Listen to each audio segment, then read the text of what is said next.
السلام علیکم ورحمۃ اللہ وبرکاتہ۔ ان الحمد للہ نحمده ونستعینه ونستغفره ونؤمن به ونتوکل علیہ ونعوذ باللہ من شرور انفسنا ومن سیئات اعمالنا من يهده الله فلا مضل له ومن يضلل فلا هادي له وأشهد أن لا إله إلا الله وحده لا شريك له وأشهد أن محمدا عبده ورسوله اللهم صل على محمد وعلى آل محمد كما صليت على إبراهيم وعلى آل إبراهيم إنك حميد مجيد اللهم بارك على محمد وعلى آل محمد كما باركت على إبراهيم وعلى آل إبراهيم إنك حميد مجيد اللهم انفعنا بما علمتنا وعلمنا ما ينفعنا وزدنا علما رب اشرح لي صدري ويسر لي أمري واحلل عقدة من لساني يفقهوا قولي أما بعد فأعوذ بالله من الشيطان الرجيم من يطع الله والرسول فأولئك مع الذين أنعم الله عليهم من النبيين والصديقين والشهداء والصالحين وحسن أولئك رفيقا۔ جو لوگ اللہ اور اس کے رسول کی اطاعت کرتے ہیں یہی لوگ ہیں ان کو اللہ تبارک و تعالی نبیوں کا، صدیقوں کا، شہداء کا اور صالحین کا ساتھ عطا فرمائیں گے، اور کتنا ہی پیارا اور کتنا ہی خوبصورت یہ ساتھ ہے۔ نہایت ہی عزت کے لائق علماء کرام، سرگودا شہر کی انتظامیہ، مرکزی قائدین، محترم بزرگوں، دوستوں، بھائیوں، میرے لیے بڑی مسرت اور خوشی کی بات ہے کہ اللہ تعالیٰ کی توفیق سے اور پھر میرے بعض نہایت ہی محبت کرنے والے ساتھیوں کی وساطت سے اللہ کریم نے آپ جیسے نیک لوگ، محبت کرنے والے، پیار اور شفقت دینے والے لوگوں کے ساتھ ایک بار پھر مل بیٹھنے کا موقع عطا فرمایا ہے، اور ہمارا یہ بیٹھنا بھی نبی کریم صلی اللہ علیہ وآلہ وسلم کے نہایت ہی پیارے اور بڑے ہی خوبصورت اور بڑے ہی عالی شان اصحاب کے بارے میں گفتگو کرنے کے ساتھ ہے۔ اللہ کریم ہمیں کل قیامت کے دن ان پاک باز ہستیوں کا ساتھ نصیب فرما دے۔ حضرات گرامی قدر، آپ اشتہارات کے ذریعے سے آج کی پروگرام کی گفتگو کا عنوان دیکھ چکے ہیں، سن چکے ہیں، خلافت راشدہ سیمینار۔ سب سے پہلی بات تو یہ ہے کہ خلافت راشدہ کو خلافت راشدہ کیوں کہا جاتا ہے؟ اس میں دو لفظ ہیں، ایک ہے خلافت، لفظ خلیفہ سے، نائب بننا، ایک دوسرے کے پیچھے آنا۔ اس اعتبار سے یہ وہ حضرات ہیں، وہ ہستیاں ہیں جو نبی کریم صلی اللہ علیہ وآلہ وسلم کے بعد آئیں، اور انہوں نے آپ صلی اللہ علیہ وسلم کی نیابت فرمائی۔ کن چیزوں میں؟ اللہ تبارک و تعالیٰ کی کتاب قرآن مجید، نبی کریم صلی اللہ علیہ وسلم کا فرمان سنت طیبہ، احادیث مبارکہ، دوسرے عام لفظوں میں دین اسلام، جس طریقے سے آپ صلی اللہ علیہ وسلم نے دین اسلام دنیا والوں کو پہنچایا، اسی طریقے سے ان خلفائے راشدین نے آپ کے نقش قدم پر چلتے ہوئے علی منہاج النبوہ سیم وہی طریقہ اختیار کرتے ہوئے جو آپ نے لوگوں کو دیا، اس کے مطابق اسلام کی تعلیمات لوگوں تک پہنچائیں۔ آپ صلی اللہ علیہ وسلم نے نماز کا جو ہے وہ نظام قائم کیا، ان خلفائے راشدین نے بھی اسی طریقے سے نماز کا نظام جو ہے وہ معاشرے کے اندر قائم کیا، زکوٰۃ کا نظام قائم کیا، قضاء کا قاضی اور جج بنا کر مختلف علاقوں میں بھیجے، عامل اور گورنر بنا کر جو ہے وہ مختلف علاقوں میں بھیجے، اور اسلام کا جھنڈا اٹھا کر اسلام کے سپاہیوں کو ملک کے بلکہ دنیا کے اطراف و اکناف میں بھیجا کہ جاؤ اور جا کر سب لوگوں کو لوگوں کی بندگی سے نکال کر خالق کائنات کی بندگی کے اوپر لگاؤ۔ چنانچہ ان کے گھوڑے دوڑتے رہے اور زمین سمٹتی رہی، مشرق و مغرب میں، شمال و جنوب میں، کیسر و کسریٰ کی سلطنتیں خاک میں مل گئی۔ اللہ تبارک و تعالی نے اسلام کا جھنڈا جو ہے وہ دنیا کے چاروں طرف میں انہی خلفائے راشدین کی زندگی میں جو ہے وہ پہنچا دیا، اور انہوں نے امر بالمعروف نہی عن المنکر، نیکی کا حکم دینا اور برائی سے روکنا، جن کا اوڑھنا بچھونا ہی یہی تھا۔ انہیں کسی ملامت کرنے والے کی ملامت کی کوئی پرواہ نہ ہوتی تھی۔ جو آدمی کوئی غلط کام کرتا ہوا نظر آتا، اسے سامنے ٹوک دیا جاتا اور اسے بتلا دیا جاتا آپ کا یہ عمل جو ہے وہ درست نہیں ہے۔ میرے نبی کے تمام صحابہ میں یہ وصف جو ہے وہ بدرجہ اتم پایا جاتا تھا۔ خلفائے راشدین تو تھے ہی، عام صحابہ بھی بعض میں بنو امیہ کے گورنروں کے سامنے، خلفاء کے سامنے جب ان کو دیکھتے کہ وہ خلاف سنت قائم کام کر رہے ہیں، کھڑے ہو جاتے، بے سر رجل انتا، تو بہت برا آدمی ہے، ابھی اس نبی کے صحابہ موجود ہیں اور تو نبی کی خلاف ورزی کر رہا ہے، آپ کی سنت کو جو ہے وہ ترک کر رہا ہے۔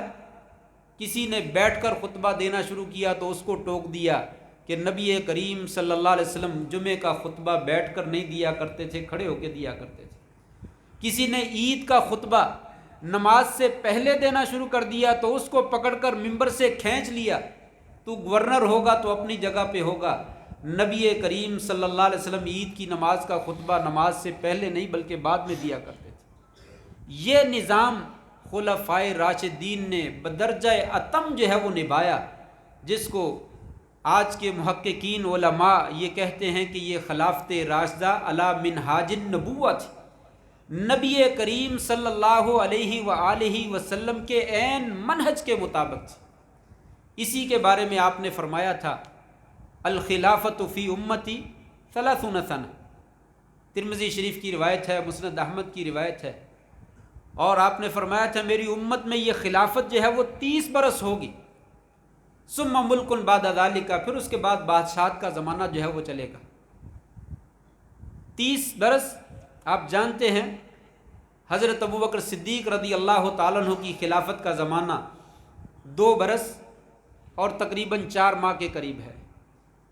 اس کے بعد عمر فاروق رضی اللہ تعالیٰ عنہ کی خلافت کا زمانہ تقریباً 10 برس اور کچھ مہینے ہیں، تقریباً 6 مہینے کے قریب، اور اس کے بعد عثمان غنی رضی اللہ تعالیٰ عنہ کی خلافت کا زمانہ تقریباً 12 برس کے قریب ہے، اور حضرت علی رضی اللہ تعالیٰ عنہ کی خلافت کا زمانہ 4 برس اور 9 ماہ کے قریب ہے۔ یہ تقریباً 29 برس اور چند مہینے بنتے ہیں۔ اس کے بعد جو چند مہینے باقی رہتے ہیں وہ حضرت حسن ابن علی رضی اللہ تعالیٰ عنہ ان کی خلافت کا زمانہ ہے، جو 5 مہینے کے قریب تقریباً رہی۔ یہ ٹوٹل جو ہے یہ 30 برس کا زمانہ، اس کو خلافت کا زمانہ جو ہے وہ کہا جاتا ہے، اور راشدہ رشد سے ہے، یعنی عین ہدایت اور خیر اور درستگی کے مطابق جس کو میں نے کہا علی منہاج النبوہ، آپ صلی اللہ علیہ وسلم نے بھی خود یہی کہا، علیکم بسنتی و سنت الخلفاء الراشدین المہدیین عضوا علیہا بالنواجذ، لوگوں میری سنت کو تھامے رکھنا اور میرے خلفاء راشدین کی سنت کو مضبوطی سے تھامے رکھنا، جو کہ ہدایت یافتہ ہیں، اس کو جو ہے وہ ترک نہ کرنا۔ یہ خلفاء راشدین کی زندگی کا جو ہے وہ زمانہ ہے، جو کہ تقریباً آپ صلی اللہ علیہ وسلم کی وفات کے بعد 30 برس تک جو ہے وہ باقی رہا۔ ان کو خلفاء راشدین کیوں نہ کہا جائے؟ یہ تو وہ پاک باز ہستیاں ہیں جن کو اللہ تبارک و تعالیٰ نے اپنے پیارے حبیب علیہ الصلاۃ والسلام کی زندگی میں ان کے ساتھ رہنے کے لیے منتخب فرمایا۔ آپ کے جسم کے ساتھ جس کا جسم لگ گیا اس کا جسم مبارک بن گیا۔ آپ جس قطع ارضی کے اوپر چلے گئے وہ زمین مبارک بن گئی، اور اللہ تبارک و تعالیٰ نے ان کی زمینوں کی قسمیں اٹھا اٹھا کر قرآن مجید میں ان کی عظمت کا جو ہے وہ تذکرہ فرمایا۔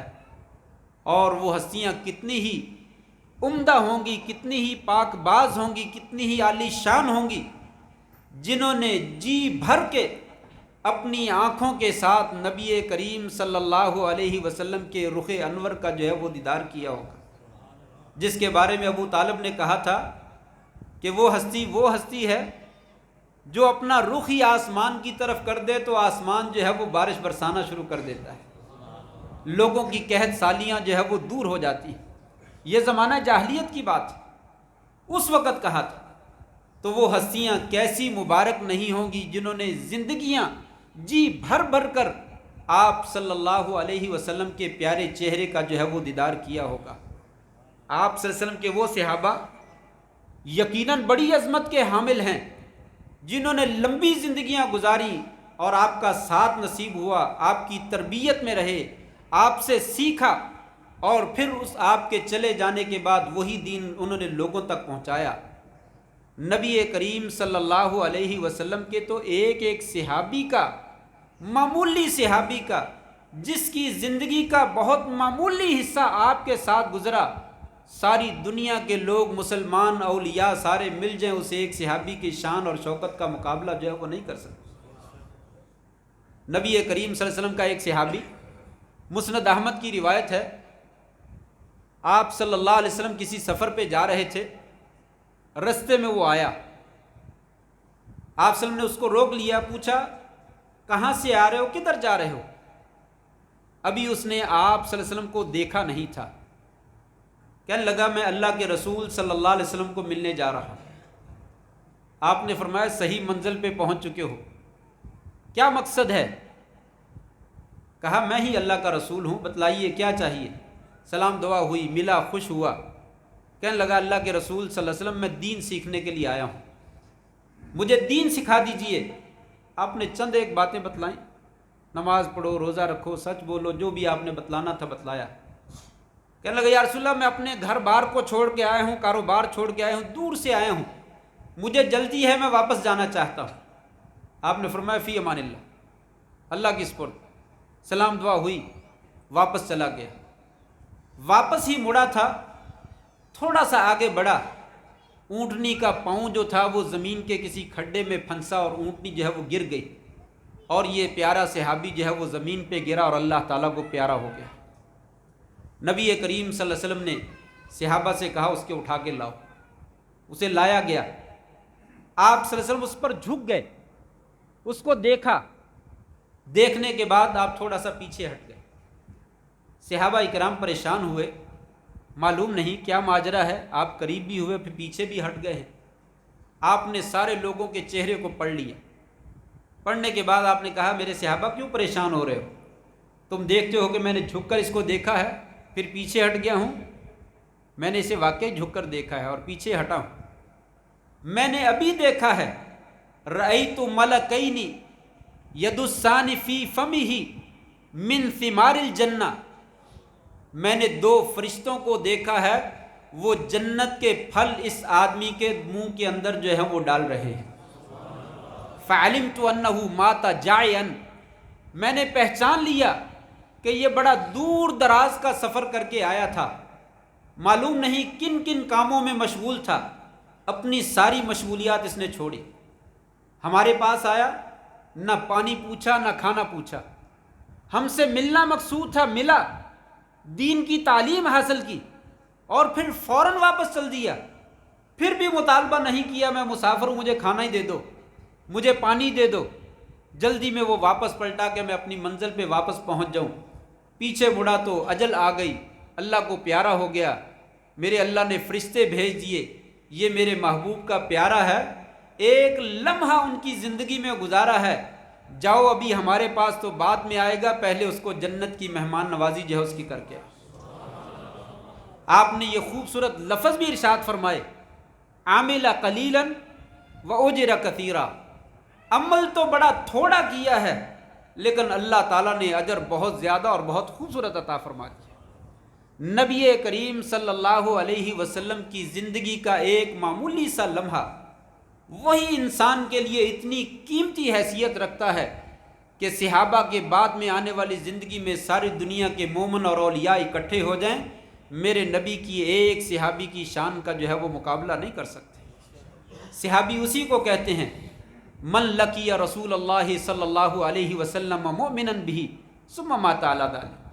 حافظ بن حجر رحمہ اللہ نے یہ صحابی کی تعریف کی ہے کہ جس نے ایمان کی حالت میں آپ صلی اللہ علیہ وسلم سے ملاقات کی ہو، زیارت نہیں، اس لیے کہ نابینا آدمی زیارت نہیں کر سکتا، ملاقات کر سکتا ہے، اللہ تبارک و تعالیٰ نے نابینا لوگوں کو بھی صحابی ہونے کا جو ہے وہ شرف عطا فرمایا۔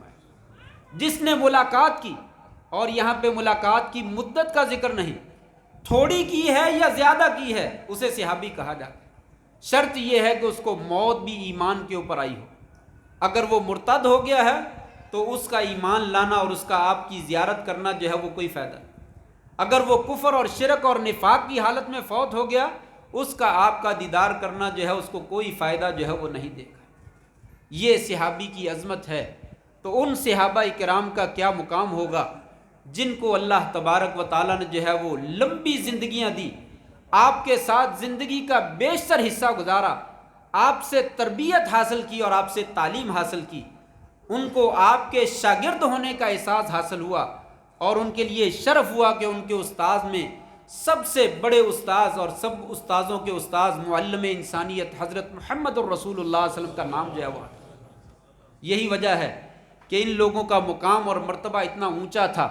اللہ کے رسول صلی اللہ علیہ وسلم نے فرمایا، یہ حدیث بڑی دفعہ آپ نے سن رکھی ہے، لوگو لا تسبوا اصحابی، میرے صحابہ کو برا نہ کہو۔ سب کا معنی گالی بھی ہوتا ہے، سب کا معنی برا کہنا برا بھی ہوتا ہے، یعنی اس کی اہانت کرنا، کوئی ایسا کلمہ کہنا جس سے اس کی حقارت واضح ہو، ان کو برا بھی نہ کہو، کچھ بھی نہ کہو۔ فوالذی نفس محمد بیدہ صلی اللہ علیہ وسلم، مجھے اس ذات کی قسم ہے جس کے ہاتھ میں محمد رسول اللہ صلی اللہ علیہ وسلم کی جان ہے، لو انفق احدکم مثل احد ذهبا ما بلغ مد احدهم ولا نصیفہ او کما قال علیہ الصلوۃ والسلام۔ فرمایا لوگو، اگر تم، یہ نبی کریم صلی اللہ علیہ وسلم نے اپنے زمانے کے لوگوں سے کہا، اگر تم میرے ان صحابہ کرام کو جو شروع میں ایمان لانے والے ہیں، ان کو اگر تم ان کے مقابلے میں احد پہاڑ کے برابر جو ہے وہ سونا خرچ کرو۔ مکہ اور مدینہ کی سیر و سیاحت کرنے والے جانتے ہیں، دعا کیجئے اللہ تبارک و تعالیٰ دوبارہ حرمین شریفین کی رونقیں جو ہے وہ بحال فرمائے، اور جن لوگوں نے دیکھا ہے ان کو بھی اور جنہوں نے نہیں دیکھا اللہ تعالیٰ بار بار حرمین شریفین کی زیارت جو ہے وہ نصیب فرما دے۔ مدینے میں احد پہاڑ ہے، تقریباً کوئی 8 کلومیٹر کے فاصلے پر پھیلا ہوا ہے، لمبائی میں، اونچائی کتنی ہے، گہرائی میں زمین میں کتنا ہے، اللہ ہی بہتر جانتا ہے۔ اتنا بڑا پہاڑ 8 کلومیٹر کے برابر، اگر تم نبی کریم صلی اللہ علیہ وسلم کے زمانے میں آخری ایام میں مسلمان ہونے والے لوگ، اگر یہ لوگ احد پہاڑ کے برابر سونا خرچ کریں، میرے پہلے ایمان لانے والے، بدر میں شریک ہونے والے، احد اور خندق میں شریک ہونے والے صحابہ، وہ ایک مٹھی جو کی خرچ کریں، ایسے ہی سمجھ لیجئے کہ احد پہاڑ کے برابر سونا اور 5 روپے، اگر وہ تم لوگ 5 روپے، یہ لوگ جو ہے وہ 5 روپے خرچ کرے اور تم احد پہاڑ کے برابر سونا خرچ کرو، تب بھی تمہارا سونا جو ہے ان کی یہ مٹھی جو کے برابر یا اس سے آدھی مٹھی کے برابر بھی جو ہے وہ مقابلہ نہیں کر سکتا۔ جس نے نبی پر ابتدائی زمانے میں ایمان لایا، اس کی عظمت کو آپ کیا جانیں۔ ایک اور حدیث ہے، صحیح بخاری کے اندر موجود ہے، بڑی خوبصورت اور بڑی پیاری حدیث ہے، جو آپ صلی اللہ علیہ وسلم نے اپنے پیارے اصحاب کے بارے میں جو ہے وہ ارشاد فرمایا۔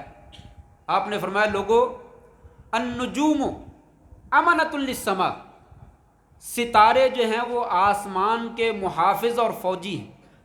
ستارے آسمان کے محافظ ہیں اور فوجی ہیں۔ کیسے؟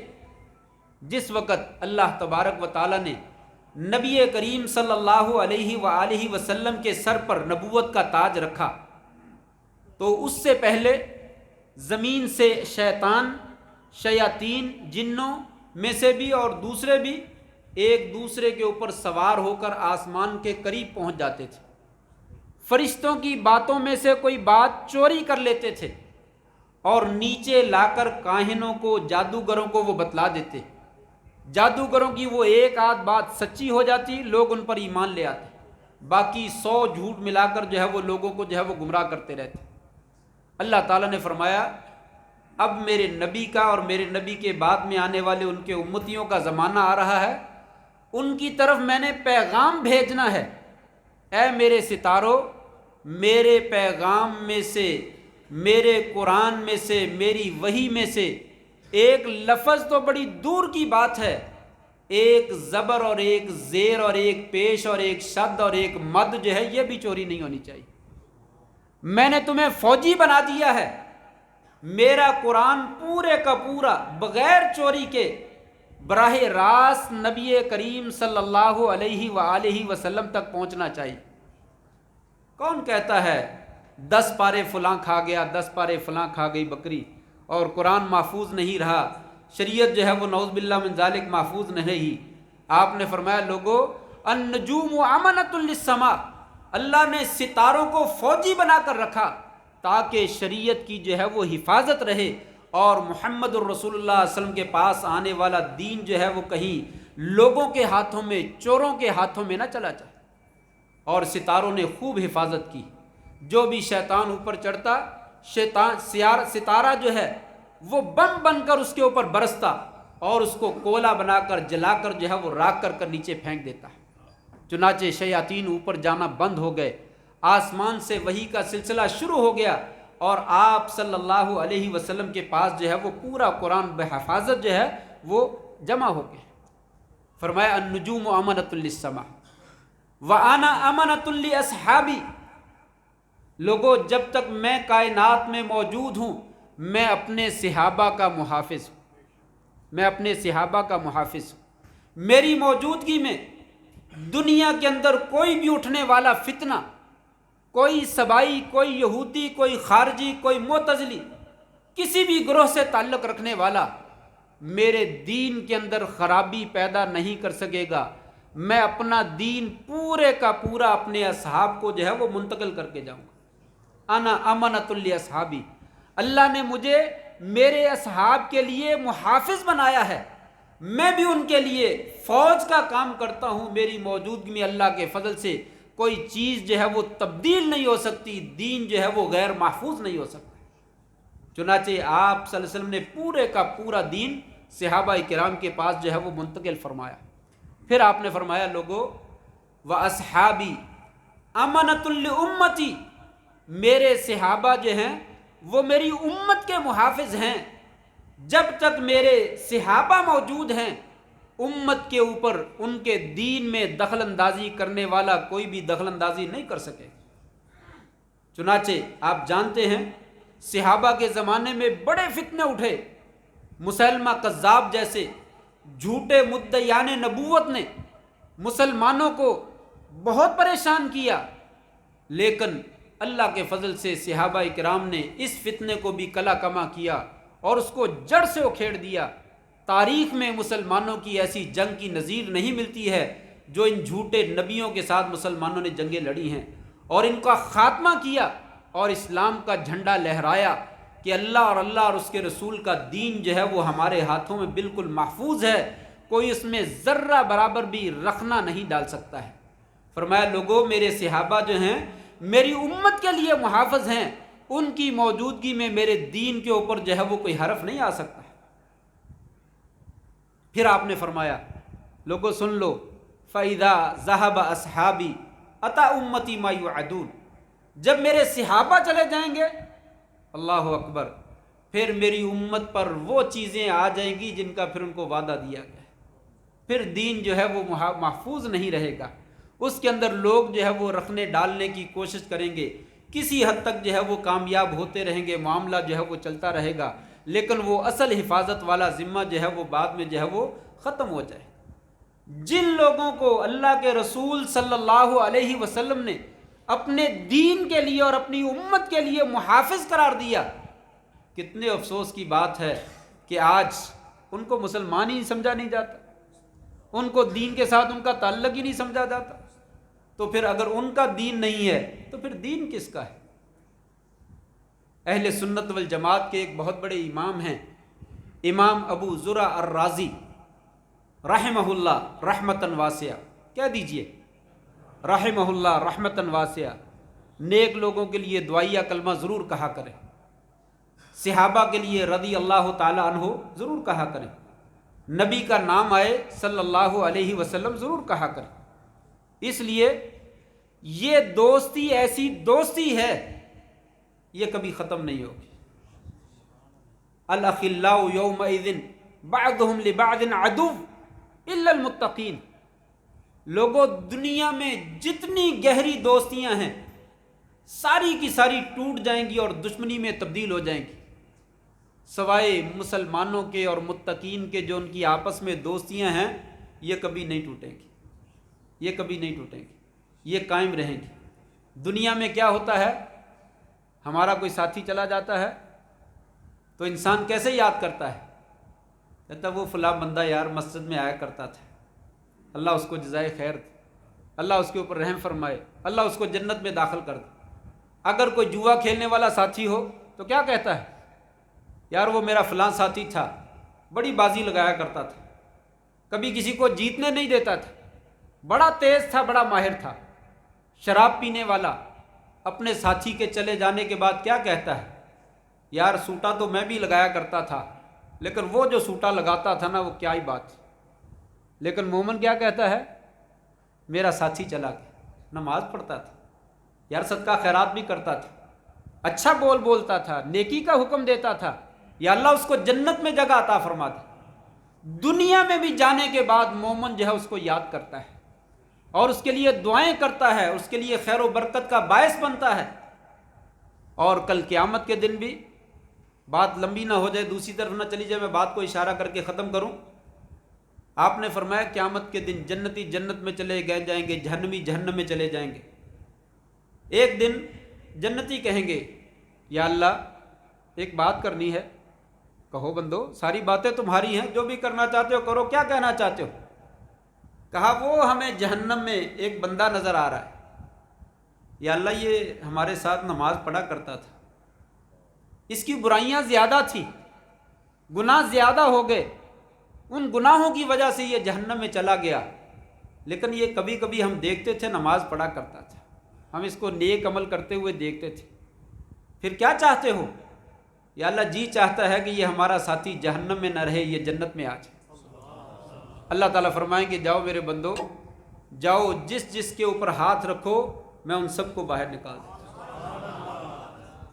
یہ نیکی کا فائدہ ہے، یہ دوستیوں کا فائدہ ہے، یہ دعا کرنے کا فائدہ ہے۔ آج ہم اپنے بزرگوں کے لیے دعائیہ کلمات کہیں تو کل ہمارا نام لے کر بھی کوئی نہ کوئی اللہ تعالیٰ دعا کرنے والا پیدا کر دے گا۔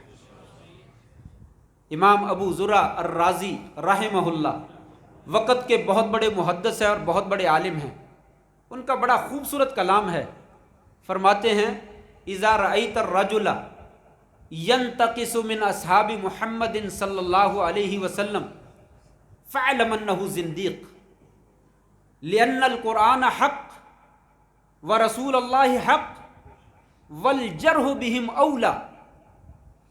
بڑا خوبصورت کلام ہے اور بڑی خوبصورت پتے کی بات ہے. بات میں بعد میں بتلاؤں گا، پہلے تھوڑا سا ذکر امام ابو زرع الرازی رحمہ اللہ کا کہ کتنے بڑے امام ہیں. ایک ان کے شاگرد نے کہا اگر میرے امام میرے استاذ امام ابو زرع الرازی کو 1,00,000 حدیثیں یاد نہ ہوں تو میری بیوی کو طلاق. لوگوں میں لڑائی جھگڑا پھڈا پڑ گیا، تو میں شروع ہو گئی، تیری بیوی کو طلاق ہو گئی. اتنی حدیثیں کس کو یاد، کسے یاد ہوں گی؟ پہنچنے والے امام صاحب کے پاس پہنچ گئے، کہنے لگے حضرت فلاں بندے نے تو یہ طلاق دے دی ہے، لگتا ہے طلاق ہو گئی ہے، آپ اس کے بارے میں کیا کہتے ہیں؟ سبحان اللہ. امام صاحب کہنے لگے اللہ کے بندو، مجھے 1,00,000 حدیثیں اس طرح یاد ہیں جس طریقے سے تمہیں جو ہے وہ قل واللہ آتی ہے، لہٰذا جاؤ اس کو جا کر کہہ دو اس کو طلاق نہیں ہوئی ہے. یہ امام ابو زرع الرازی رحمہ اللہ فرماتے ہیں اذا رأیت الرجل ینتقص من اصحاب محمد صلی اللہ علیہ وآلہ وسلم، جب تم کسی بندے کو دیکھو کہ وہ محمد الرسول اللہ صلی اللہ علیہ وسلم کے کسی ساتھی کے بارے میں حقارت کے ساتھ کوئی لفظ استعمال کرتا ہے، ان کی توہین کرتا ہے، ان کی شان میں کوئی گستاخی کرتا ہے، جان لو کہ وہ زندیق ہے، دین سے خارج ہے اور دین کا پکا دشمن ہے.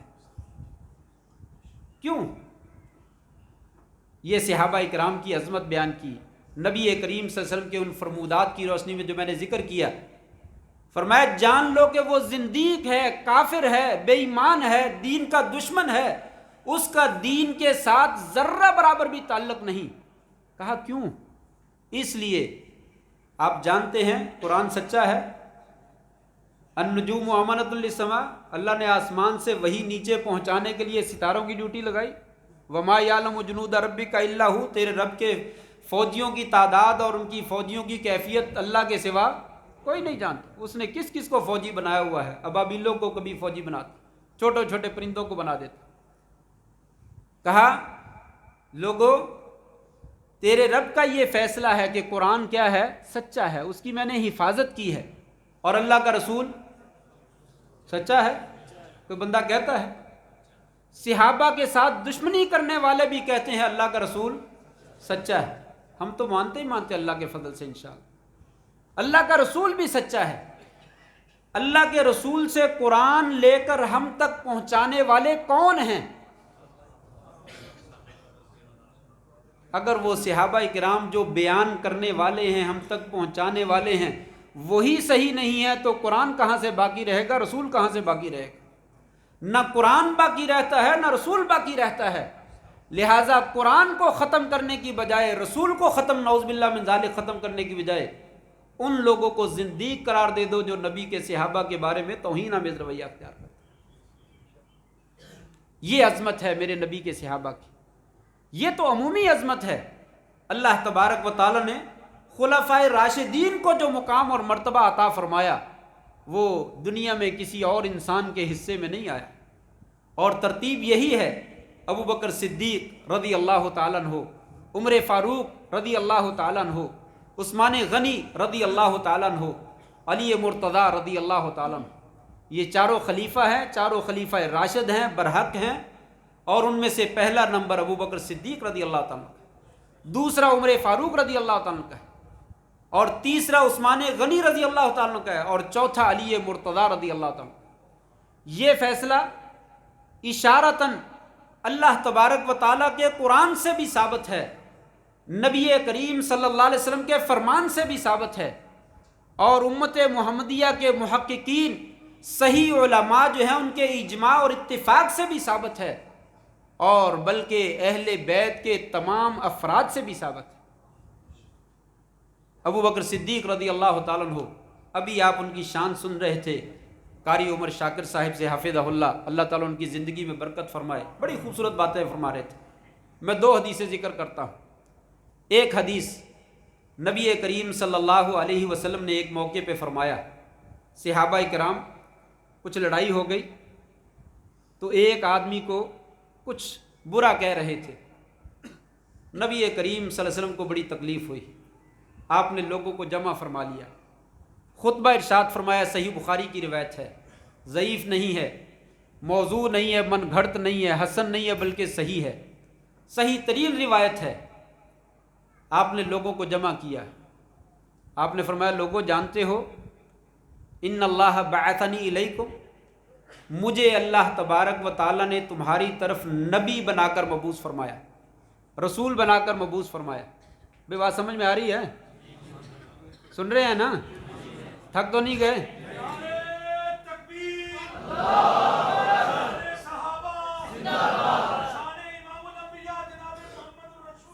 صلی اللہ علیہ وسلم. آپ نے فرمایا لوگوں مجھے اللہ تعالیٰ نے تمہاری طرف رسول بنا کر بھیجا. فَقُلْتُمْ كَذَبْتَ وَقَالَ هَذَا الرَّجُلُ صَدَقْتَ. لوگوں جس وقت میں رسول بن کر آیا تھا, کیسی بات کہی نبی نے, اپنے کلیجے پہ ہاتھ رکھ کر کہی ہوگی. لوگوں اللہ نے رسول بنا کر بھیجا, میں نے تبلیغ کی, میں نے لوگوں سے کہا مسلمان ہو جاؤ, تم نے مجھے کہا تو جھوٹا ہے. مجھے اس بندے نے کہا تھا اللہ کے رسول تو سچا ہے, تم نے مجھے جھوٹا قرار دیا. اس بندے نے میری تصدیق کی. فواسانی بنفسہ ومالہ, اس نے اپنے مال کے ساتھ اور اپنی جان کے ساتھ میرا دفاع کیا, میرا ساتھ دیا. فہل انتم تارکو لی اصحابی, فہل انتم تارکو لی صاحبی. لوگو کیا تم میری وجہ سے میرے ساتھی کو معاف نہیں کر دیتے, اس کو چھوڑ نہیں دیتے, اپنی باتوں سے باز نہیں آ جاتے؟ آپ نے بار بار یہ جملہ دہرایا. راوی کہتا ہے فما اوذی ھذا الرجل بعدہ ابدا. پھر ساری زندگی نبی کی زندگی میں کوئی بندہ اللہ نے ایسا پیدا نہیں ہونے دیا جو ابو بکر صدیق رضی اللہ تعالیٰ کے بارے میں کوئی بات بھی کہے. یہ ابو بکر صدیق رضی اللہ تعالیٰ. دوسرا موقع, نبی کریم صلی اللہ علیہ وسلم ہجرت کرنے لگے. دوپہر کے وقت حضرت عائشہ صدیقہ طیبہ طاہرہ رضی اللہ تعالیٰ عنہا ان کے گھر میں تشریف لائے. فرماتی ہیں اس وقت آپ آتے نہیں ہوتے تھے, سخت گرمی کا وقت ہے, دوپہر کا وقت ہے. کہا ابو بکر رضی اللہ عنہ اپنے گھر میں جتنے بھی فرد ہیں ان کو باہر نکال دو. کہا یا رسول اللہ آپ کے گھر والے ہی تو ہیں, میں ہوں آپ کا سسر, میری بیٹی ہے جو آپ کی بیوی ہے, اور تو کوئی بھی نہیں ہے, میرے بچے ہیں. تو پھر آپ نے فرمایا ابو بکر میں تجھے راز کی بات بتلانے لگا ہوں. بڑی مشکل کے حالات ہیں, مسلمانوں پہ تنگی کے حالات ہیں. پہلے حبشہ کی طرف ہجرت کی, وہاں پریشانی کا سامنا کرنا پڑا اور مسلمان واپس آ گئے. میں طائف میں تبلیغ کرنے کے لیے گیا تو وہاں بھی ناکامی کا سامنا کرنا پڑا اور تکلیفیں اٹھانی پڑی. آج مجھے خوشی ہے اللہ تبارک و تعالیٰ نے مجھے مدینہ کی طرف ہجرت کرنے کا حکم دے دیا ہے. قربان جائیے ابو بکر صدیق رضی اللہ تعالیٰ عنہ نہ خوشی کا اظہار کیا نہ غمی کا اظہار کیا, کوئی کلمات نہیں کہے, اپنی جان کے ہی لالے پیلے پڑ گئے. کہا یا رسول اللہ الصحبت یا رسول اللہ, اے اللہ کے نبی صلی اللہ علیہ وسلم مجھے یہ بتلائیے کہ میں آپ کے ساتھ جاؤں گا یا نہیں جاؤں گا. قربان جائیے محمد الرسول اللہ صلی اللہ علیہ وسلم نے فرمایا ابو بکر الصحبہ, تم بھی میرے ساتھ جاؤ. حضرت عائشہ فرماتی ہیں میرے بابا رو دیے, رو پڑے, آنکھوں سے آنسو جاری ہو گئے. اس دن مجھے پتا چلا کہ بندے کو کبھی خوشی بھی اتنی ہوتی ہے کہ خوشی کی وجہ سے بھی آنسو آ جاتے ہیں, وگرنہ مجھے نہیں پتا تھا کہ خوشی کی وجہ سے بھی رونا آتا ہے. وہ ابو بکر صدیق رضی اللہ تعالیٰ جس کو اللہ تعالیٰ نے اپنے ساتھ ہجرت کے لیے, اللہ تعالیٰ نے اپنے نبی کی ہجرت کے لیے ان کو منتخب فرمایا. زندگی میں بھی ساتھ رہے اور ہجرت کے سفر میں بھی ساتھ رہے. حدیثیں تو بہت ساری ان کی فضیلت میں, لیکن بات کو آگے بڑھاؤں اور ختم کرنے کی کوشش کروں, انتہا تک لے جانے کی کوشش کروں. نعرہ تکبیر, اللہ صدیق اکبر زندہ باد, نبی کے ہم سفر ابو بکر, نبی کے ہم بکر صدیق رضی اللہ تعالیٰ عنہ، ان کو اللہ تبارک و تعالیٰ نے نبی کریم صلی اللہ علیہ وسلم کے چلے جانے کے بعد خلیفہ راشد اور خلیفہ اول کے طور پر جو ہے وہ منتخب فرمایا، جس کو امت نے بالاتفاق جو ہے وہ قبول کیا، سوائے چند لوگوں کے جن کا شمار جو ہے وہ کوئی حیثیت نہیں رکھتا ہے۔ آئیے میں چند ایک دلیلیں آپ کے سامنے رکھ دوں تاکہ پتہ چلے۔ اتنی دلیلیں ہیں کہ ساری رات بیان کرتا رہوں تو وہ دلیلیں ختم نہیں ہوں گی کہ ابو بکر صدیق رضی اللہ تعالیٰ عنہ کا پہلا نمبر ہے اور وہی خلیفہ راشد ہیں اور وہی حق پر تھے، اس کے علاوہ اللہ تعالیٰ نے کسی کا انتخاب جو ہے وہ نہیں فرمایا۔ نمبر ایک، نماز پڑھتے ہیں، سورۃ فاتحہ بھی پڑھتے ہیں، اللہ کا شکر ہے ہم پڑھتے ہیں الحمدللہ، اور سورۃ فاتحہ کے اندر ابو بکر صدیق رضی اللہ تعالیٰ عنہ کی خلافت کا جو ہے وہ تذکرہ ہے۔ کبھی سنا ہے؟ سورۃ فاتحہ کے اندر ہم پڑھتے ہیں اہدنا الصراط المستقیم صراط الذین انعمت علیہم، یا اللہ ہم کو سیدھا راستہ دکھا، ان لوگوں کا راستہ دکھا جن پر تیرا انعام ہوا۔ کن پر انعام ہوا؟ شروع میں نے آیت پڑھی تھی، یاد ہوگی، من یطع اللہ والرسول فاولئک مع الذین انعم اللہ علیہم من النبیین والصدیقین والشہداء والصالحین وحسن اولئک رفیقا۔ جو لوگ بعد میں آنے والے یعنی ہم میں سے اللہ کی اور اس کے رسول کی اطاعت کرتے ہیں، اللہ تبارک و تعالیٰ ان کو نبیوں کا ساتھ عطا فرمائے گا، صدیقوں کا ساتھ عطا فرمائے گا، شہداء کا ساتھ عطا فرمائے گا، صالحین کا ساتھ عطا فرمائے گا۔ کن پر انعام ہوا؟ نبیوں پر، صدیقوں پر، شہداء پر، صالحین پر۔ اہدنا الصراط المستقیم، یا اللہ ہمیں سیدھا راستہ دکھا، راستہ ان لوگوں کا جن پر تیرا انعام ہوا۔ سب سے پہلا نمبر انعام والوں کا نبیوں کا، اور ان کے بعد نمبر آتا ہے صدیقوں کا، اور صدیقوں میں سے سب سے پہلا نمبر آتا ہے ابوبکر صدیق کا۔ گویا کہ اس آیت میں ہم جو بار بار دہراتے ہیں اہدنا الصراط المستقیم، اس سے معلوم ہوتا ہے ابو بکر صدیق رضی اللہ تعالیٰ سے بڑھ کر کوئی بندہ صراط مستقیم پہ تھا ہی نہیں۔ وہ صراط مستقیم پہ بھی تھے، اور نبیوں کے بعد سب سے پہلا مرتبہ اللہ صدیقوں کو دیتا ہے، شہداء کا مرتبہ بعد میں آتا ہے، اور شہداء میں عمر فاروق بھی ہیں، عثمان غنی بھی ہیں، علی مرتضیٰ بھی ہیں، تینوں شہید ہیں۔ ایک پہاڑ کے اوپر یہ چاروں صحابہ اکرام اور کچھ اور بھی موجود تھے، تو آپ پہاڑ ہلنے لگا تو آپ نے فرمایا تھا اثبت، پہاڑ رک جا، تیرے اوپر سوائے نبی کے، سوائے صدیق کے اور سوائے شہید کے اور کوئی بندہ موجود نہیں ہے۔ پہلے نبی نے اپنا نام لیا، پھر صدیق کا نام لیا، پھر شہید کا نام لیا، جس میں اس کی طرف اشارہ تھا نبی کے بعد اگر نمبر آتا ہے تو صدیق کا آتا ہے، کسی اور کا نہیں آتا۔ مفسرین نے، میں یہ اپنی طرف سے نہیں کہتا، آپ کو بھی بات سمجھ میں آئی ہوگی، اس کے باوجود مفسرین نے، امام محمد عمر الرازی اور امام شنقیطی صاحب اضواء البیان اور دوسرے مفسرین نے ذکر کیا ہے، صراحت کے ساتھ ذکر کیا ہے کہ ان آیات کے اندر اللہ تبارک و تعالیٰ نے خلافت صدیق کی طرف جو ہے وہ اشارہ فرمایا کہ نبی کے بعد اگر نمبر آتا ہے تو صدیق کا آتا ہے، کسی اور کا نہیں آتا۔ نمبر دو، دوسری آیت، الا تنصروہ فقد نصرہ اللہ اذ اخرجہ الذین کفروا ثانی اثنین اذ ہما فی الغار اذ یقول لصاحبہ لا تحزن ان اللہ معنا۔ اے میرے لوگو، نبی کے صحابہ، اے دوسرے لوگو، اگر تم میرے نبی کی مدد نہیں کرو گے تو اللہ تبارک و تعالیٰ اس کی مدد کر چکا ہے اس کے ساتھی کے ساتھ، یعنی ابو بکر صدیق کے ساتھ، جس وقت وہ دو ہی تھے اور تیسرا ان کا اللہ تھا۔ جس وقت وہ دو تھے اور تیسرا ان کا اللہ تھا۔ جس وقت وہ ایک اپنے ساتھی سے کہہ رہا تھا لا تحزن، غم نہ کرو، دکھ نہ اٹھاؤ، اللہ تبارک و تعالیٰ تیسرا ہمارے ساتھ ہے۔ مفسرین نے یہاں بھی ذکر کیا، امام قرطبی رحمہ اللہ بہت بڑے مفسر ہیں، اپنی تفسیر میں ذکر کرتے ہیں لوگوں ثانی اثنین، نبی کے بعد دوسرا نمبر خلیفہ کا ہوتا ہے۔ خلیفہ کبھی پہلے نمبر پہ نہیں آیا کرتا، ہمیشہ دوسرے نمبر پہ ہی آتا ہے۔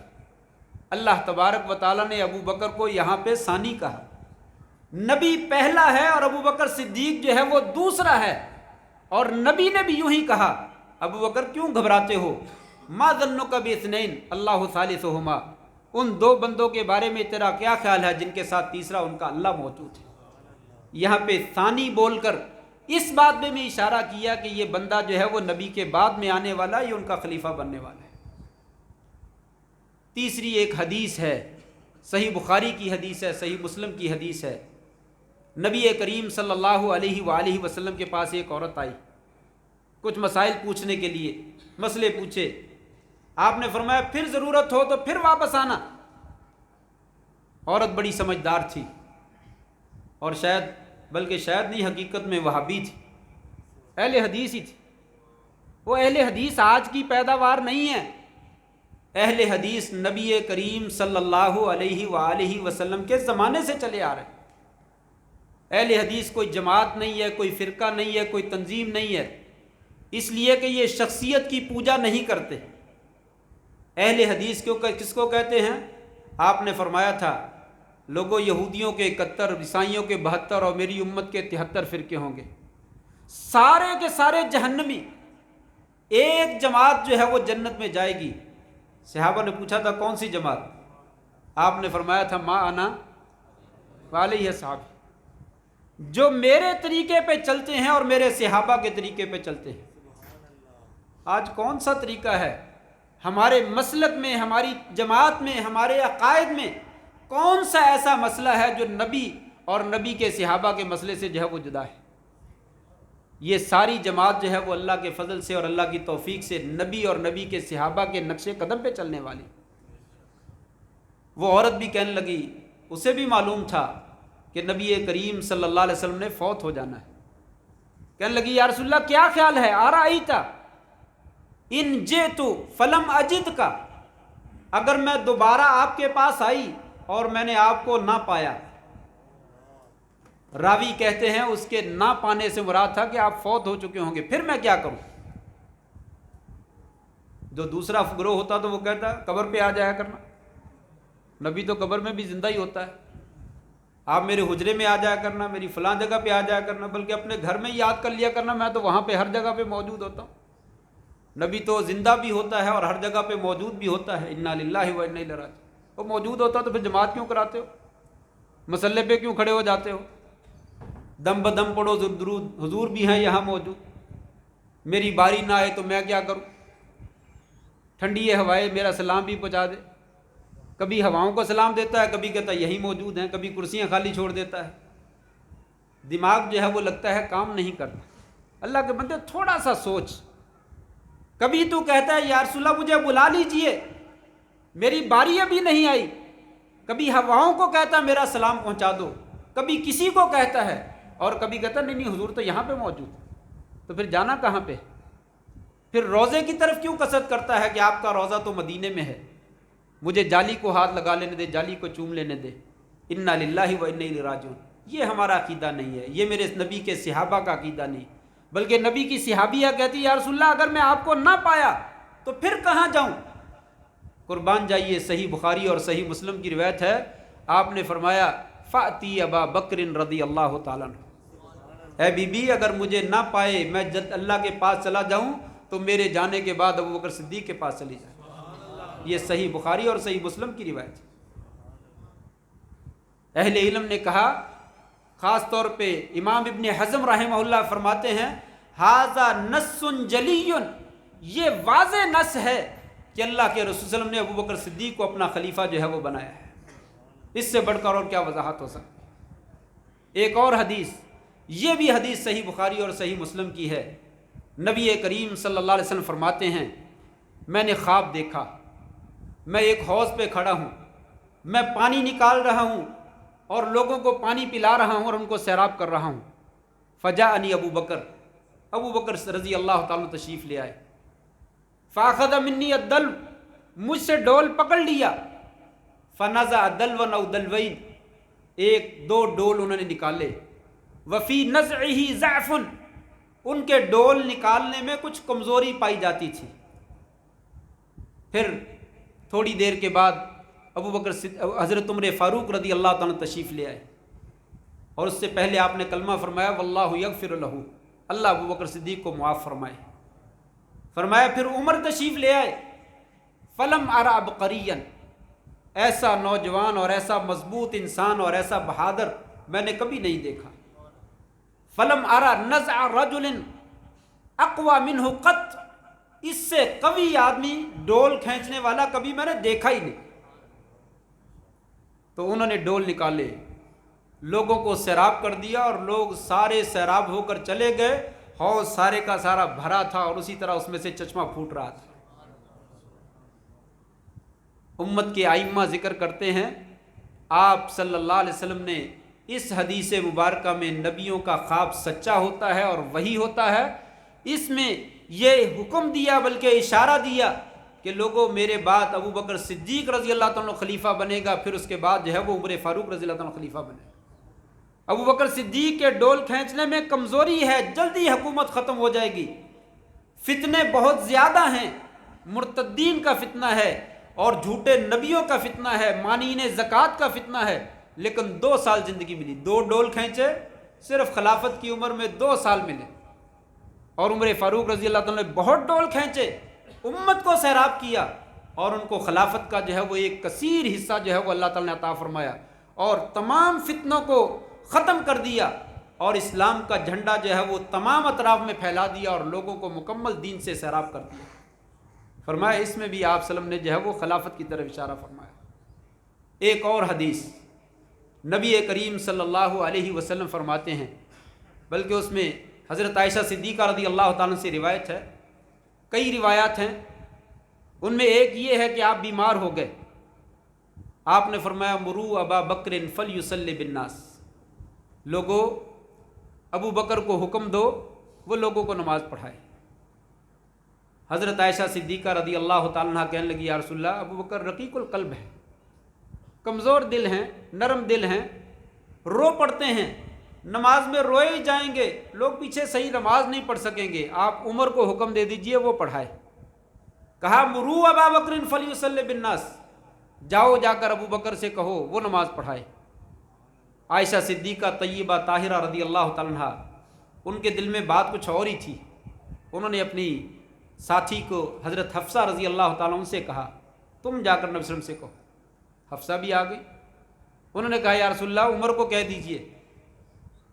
کہا انتن صواحب یوسف، انکن لانتن صواحب یوسف، تم تو یوسف والیاں ہو، ظاہر میں کچھ کر رہی تھی اور اندر جو ہے وہ کچھ تھا، تم جو مجھے بات کہہ رہی ہو وہ بات نہیں ہے، تمہارے دلوں میں کوئی اور بات جو ہے وہ چھپی ہوئی ہے، جاؤ جا کر ابو بکر سے کہو وہ نماز پڑھائے۔ حضرت عائشہ صدیقہ طیبہ طاہرہ کے ذہن میں یہ بات تھی کہ شاید نبی کریم صلی اللہ علیہ وسلم بیمار ہیں اور دنیا سے چلے نہ جائیں۔ ابو بکر صدیق کہیں مسلح پہ کھڑے ہو گئے تو لوگ بدشگونی نہ پکڑیں، یہ مسلح پہ کھڑے ہوئے تو نبی صلی اللہ علیہ وسلم جو ہے وہ چلے گئے، اس لیے ان کا ارادہ تھا کہ ان کی جگہ پہ کوئی اور کھڑا ہو، ابو بکر کا نام نہ لگے۔ آپ نے اس لیے کہا کہ تم یوسف والیاں ہو، دلوں میں کوئی اور بات ہے اور مجھے کہہ رہے ہو ابو بکر رقیق القلب ہے، مجھے نہیں پتا رقیق القلب ہے، جاؤ جا کے ابو بکر سے کہو وہ نماز پڑھائے۔ چنانچہ کہا گیا، ابو بکر صدیق رضی اللہ عنہ نے جا کے نماز پڑھائی۔ پھر ایک دن زندگی میں اور بیمار ہوئے، آپ نے پوچھا لوگوں نے نماز پڑھ لی ہے؟ کہا نہیں یا رسول اللہ آپ کا انتظار کیا جا رہا ہے۔ صحیح بخاری کی روایت ہے، صحیح مسلم کی روایت ہے۔ فرمایا یا رسول اللہ آپ کا انتظار کیا جا رہا ہے۔ آپ اٹھے، غسل فرمایا، غسل فرما کے جانے لگے، کمزوری نے غلبہ پایا، نکاہت ہوئی، آپ پھر بے ہوش ہو کر گر گئے۔ تھوڑی دیر کے بعد ہوش آیا، پھر پوچھا لوگوں نے نماز پڑھ لی؟ کہا نہیں یا رسول اللہ۔ آپ کا انتظار کیا جا رہا. پھر غسل کیا, پھر جانے لگے, پھر جو ہے وہ گر پڑے. پھر کچھ دیر کے بعد ہوش آیا, آپ نے پھر پوچھا, کہا نہیں یا رسول اللہ ابھی نہیں, نماز کا انتظار کیا جا رہا ہے. آپ نے پھر غسل فرمایا, پھر بھی ہوش ہو کر گر گئے. پھر ہوش آیا تو کہا جاؤ ابوبکر صدیق سے کہو جا کے وہ نماز پڑھائے. قاصد آپ کے پاس آیا, کہا ابوبکر آپ سے اللہ کا رسول فرما رہے نماز پڑھائیے. ابوبکر عمر کے پاس گئے, عمر تم نماز پڑھاؤ. عمر کہنے لگا ابوبکر تو زیادہ حقدار ہے, تو آگے بڑھ, تو نماز پڑھا. ابوبکر صدیق نماز پڑھانے لگے. پیچھے نبی صلی اللہ علیہ وسلم کو پھر ہوش آیا, آپ نے غسل فرمایا, 2 صحابہ کو ساتھ لیا. ایک حضرت عباس رضی اللہ تعالیٰ عنہ اور دوسرے حضرت علی رضی اللہ تعالیٰ عنہ. ان کا سہارا لے کر مسجد میں پہنچے. ابوبکر پیچھے ہٹنے لگے, آپ نے اشارہ کیا نہیں رک جاؤ, نماز کو جاری رکھو. ان کے بائیں جانب آ کر بیٹھ گئے. آپ نے پھر نماز پڑھانا شروع کر دی. ابوبکر صدیق آپ کی اقتداء کرنے لگے اور لوگ جو ہے وہ آپ کی اقتداء کرنے لگے. یہ آپ کی آخری نمازیں ہیں جس میں آپ صلی اللہ علیہ وسلم نے کسی کو آگے نہیں بڑھنے دیا. ابوبکر صدیق رضی اللہ تعالیٰ عنہ کو اپنا پیچھے جانشین بنا کر ان کے پیچھے لوگوں کو نماز پڑھائی, جس میں اشارہ تھا لوگوں میرے بعد امام بنے گا تو ابوبکر صدیق بنے گا, اس کے علاوہ کوئی نہیں بنے گا. عباس بھی موجود ہیں, علی بھی موجود ہیں, اہل بیت کے دوسرے افراد بھی موجود ہیں, تمام صحابہ کرام موجود ہیں. کسی نے ابوبکر صدیق رضی اللہ تعالیٰ عنہ کی امامت کے اوپر کوئی ذرہ برابر بھی اشارہ نہیں کیا. اور ایک موقع پہ آپ نے فرمایا تھا لوگو ان من امن الناس علیہ فی صحبتہ و مالہ ابو بکر رضی اللہ تعالیٰ عنہ. سب سے زیادہ میرے اوپر صحبت کے اعتبار سے اور مال کے اعتبار سے اگر کسی کا احسان ہے تو وہ ابوبکر صدیق کا ہے. میں نے سب کے بدلے چکا دیے لیکن ابوبکر صدیق کا بدلہ نہیں چکا سکا. لو کنت اتخذت خلیلا لاتخذت ابا بکر خلیلا. لوگوں اگر میرے لیے کسی کو خلیل بنانا جائز ہوتا تو میں ابوبکر صدیق کو اپنا خلیل بناتا. خلیل اللہ نے مجھے بنایا ہے, اور اللہ تبارک و تعالیٰ تو جس کو چاہے بنا لے. بندہ اللہ کے سوا کسی اور کو خلیل نہیں بنا سکتا. خلیل کا معنی سب سے زیادہ محبت کرنے والا, اس سے بڑھ کر کوئی انسان جو ہے وہ محبت کر ہی نہیں سکتا. کہا اگر مجھے خلیل بنانے کی اجازت ہوتی تو میں ابوبکر صدیق کو اپنا خلیل بناتا. ولیکن الاخوۃ فی الاسلام ومودہ, لیکن اسلام میں اخوت اور محبت جو ہے وہ باقی ہے. میں اس کو اپنا بھائی بھی بناتا ہوں اور اس سے محبت بھی کرتا ہوں. لوگوں لا یبقین فی المسجد باب الا باب ابی بکر. لوگوں مسجد کے جتنے دروازے ہیں کھڑکیاں ہیں سارے بند کر دو سوائے ابوبکر صدیق کے دروازے کے. الا خوخت و ابی بکر, سوائے ابوبکر صدیق کے خوخے کے دروازے کے. اس کو بند نہ کرنا. میں نے ساری امت کے حقوق ادا کر دیے لیکن ابوبکر صدیق کے حق جو ہے وہ میں ادا نہیں کر سکا. پھر امامت کے لیے ابو بکر کو بھی مسجد میں آنا پڑے گا. وہ اپنے دروازے سے چل کر مسجد میں آئے گا, کسی اور کے لیے یہ شان و شوکت نہیں ہے کہ وہ اپنے دروازے سے مسجد میں آئے. ان احادیث میں آپ صلی اللہ علیہ وسلم نے واضح طور پہ اشارے دیے کہ میرے بعد جو ہے وہ خلیفہ ابوبکر صدیق بنے گا, یہ خلیفہ راشد ہے. اور پھر یہ ایک ایسی بات ہے جس کو علی رضی اللہ تعالیٰ نے بھی تسلیم کیا, حضرت عباس رضی اللہ تعالیٰ نے بھی تسلیم کیا, تمام صحابہ کرام نے تسلیم کیا. قصہ مختصر, 1 گھنٹے کا مجھے ٹائم تھا, پورا ہو رہا ہے. میں اپنی بات کو اپنے اختتام کی طرف لے کر چلوں. ثقیفہ بنی ساعدہ میں آپ صلی اللہ علیہ وسلم کی وفات کے وقت شور مچ اٹھا کہ خلیفہ کون بنے گا. ابھی آپ کی تجہیز و تکفین نہ ہوئی تھی. انصاری کہنے لگے ہم میں سے, مہاجر کہنے لگے ہم میں سے. خطرہ تھا کہیں لڑائی نہ ہو جائے. ابوبکر صدیق اور عمر فاروق رضی اللہ تعالیٰ عنہ کو پتہ چلا, یہ صحیح بخاری کا واقعہ ہے. دونوں گئے, جا کر ان کو ٹھنڈا کیا اور کہا لوگوں لڑو نہیں. آپ کو معلوم ہے الائمۃ من قریش, نبی کریم صلی اللہ علیہ وسلم کا فرمان ہے کہ خلیفہ اور امام جو ہے وہ قریش کا ہوگا. سارے کے سارے خاموش ہو گئے, سارے خاموش ہو گئے. عمر نے کہا ابو بکر اپنا ہاتھ آگے بڑھاؤ. ہاتھ بڑھایا, حضرت عمر نے سب سے پہلے بیعت کی. انہوں نے بیعت کی تو لوگوں نے دیکھتے ہی دیکھتے سارے جو وہاں پہ موجود تھے سب لڑنے والے سب نے یکمشت آ کر جو ابوبکر صدیق کے ہاتھ میں بیعت کی. ہم آپ پہ تسلیم کرتے ہیں, راضی ہیں, آپ ہمارے خلیفہ ہیں۔ کسی نے بھی اختلاف نہیں کیا۔ وہاں پہ حضرت علی رضی اللہ تعالیٰ موجود نہیں تھے، حضرت زبیر رضی اللہ تعالیٰ موجود نہیں تھے۔ یہ دو شخص ہیں جن کے بارے میں آتا ہے کہ انہوں نے بیعت نہیں کی تھی، لیکن اگلے دن مسجد نبوی میں اہلاً و سہلاً حضرت مولانا قاری محمد بنیامین عابد صاحب حافظہ اللہ تبارک و تعالیٰ تشریف لا چکے ہیں۔ ہم انہیں خوش آمدید کہتے ہیں، اہلاً و سہلاً مرحبا۔ تو میں اپنی بات ختم کرتا ہوں، انشاءاللہ آپ کے درمیان اور ان کے درمیان حائل نہیں ہوں گا۔ آخری بات میری چل رہی ہے، اس کو ختم کر کے بات جو ہے وہ ختم کرتا ہوں۔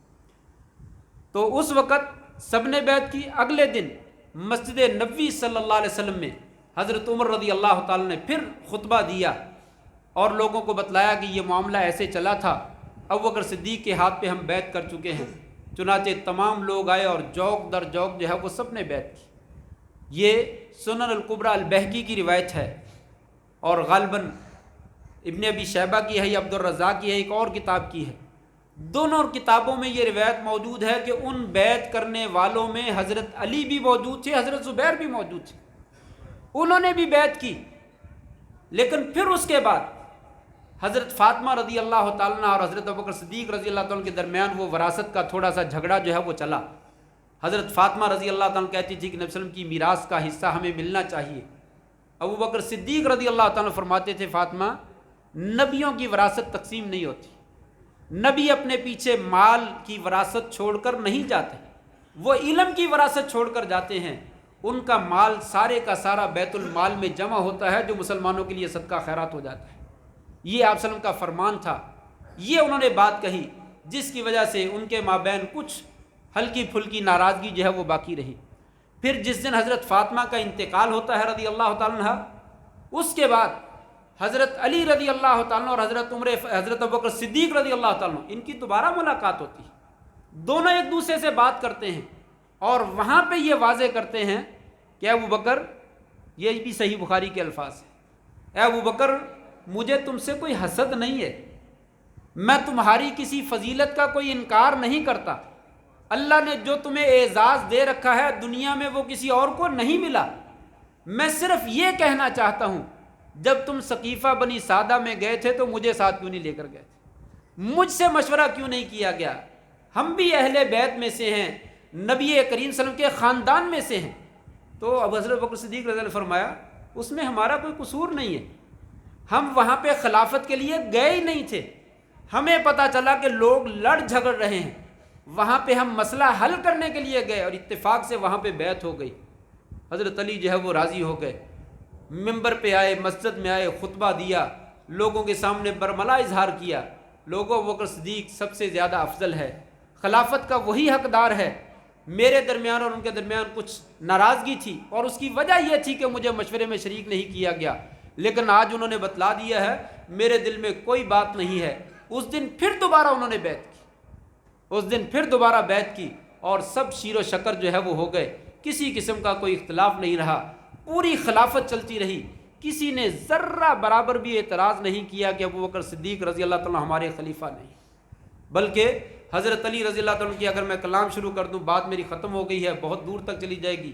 شیعہ کی معتبر کتب میں موجود ہے کہ حضرت علی رضی اللہ تعالیٰ نے حضرت ابوبکر صدیق رضی اللہ تعالیٰ، حضرت عمر فاروق رضی اللہ تعالیٰ ان کی افضلیت کا، ان کی خلافت کا اقرار کیا اور کہا، یا اللہ، ان سے بہتر روئے زمین پر کوئی بندہ ہے نہیں، اللہ میں بھی چاہتا ہوں میرے عملوں کو بھی ان جیسا بنا دے، اللہ مجھے بھی ابوبکر صدیق جیسا بنا دے، مجھے بھی عمر فاروق جیسا بنا دے، یا اللہ اس طرح کے تو نے دو ساتھی جو ہے وہ پیدا نہیں کیے۔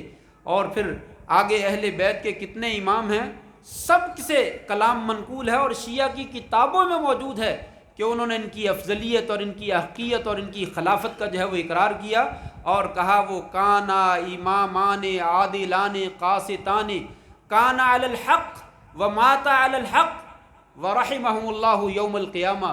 یہ ائمہ اثنا عشری، ان کے ائمہ سے اس طرح کے بیان موجود ہیں کہ ابوبکر صدیق اور عمر فاروق رضی اللہ تعالیٰ عنہما دونوں عادل خلیفہ تھے، بالکل انصاف پسند خلیفہ تھے اور حق پر تھے اور ساری زندگی حق پر گزاری اور موت بھی ان کو حق پر آئی اللہ تعالیٰ قیامت کے دن ان کے اوپر جو ہے وہ رحم فرما دے۔ ہم بھی دعا کرتے ہیں اللہ تعالیٰ میرے نبی کے تمام اصحاب کی قبر پر کروڑوں برکتیں اور رحمتیں نازل فرمائے، اللہ ان کے خوب درجات جو ہے وہ بلند فرمائے، اللہ ان سے راضی ہو جائے اور ان کو جنتوں میں اعلیٰ مقام نصیب فرمائے۔ اور دعا کرتے ہیں یا اللہ ہم بھی ان سے محبت کرتے ہیں، فَإِن لَّمْ تَكُنْ أَعْمَالِي مِثْلَ أَعْمَالِهِمْ، یا اللہ ہمارے عمل تو ان کے عملوں جیسے نہیں ہیں لیکن ہم محبت کرتے ہیں، اور تیرے نبی کا فرمان ہے أَنْتَ مَعَ مَنْ أَحْبَبْتَ، جاؤ تمہیں ساتھ انہی کا ملے گا جن سے تم محبت کرتے ہو۔ ہم بھی ابو بکر سے محبت کرتے ہیں، عمر فاروق سے محبت کرتے ہیں، عثمان غنی سے محبت کرتے ہیں، علی مرتضیٰ اور تمام اہل بیت اور تمام صحابہ کرام رضوان اللہ علیہم اجمعین، ان سے محبت کرتے ہیں۔ یا اللہ کل قیامت کے دن ہم کو بھی ان کا ساتھ نصیب فرما دے۔ وآخر دعوانا ان الحمد للہ رب العالمین۔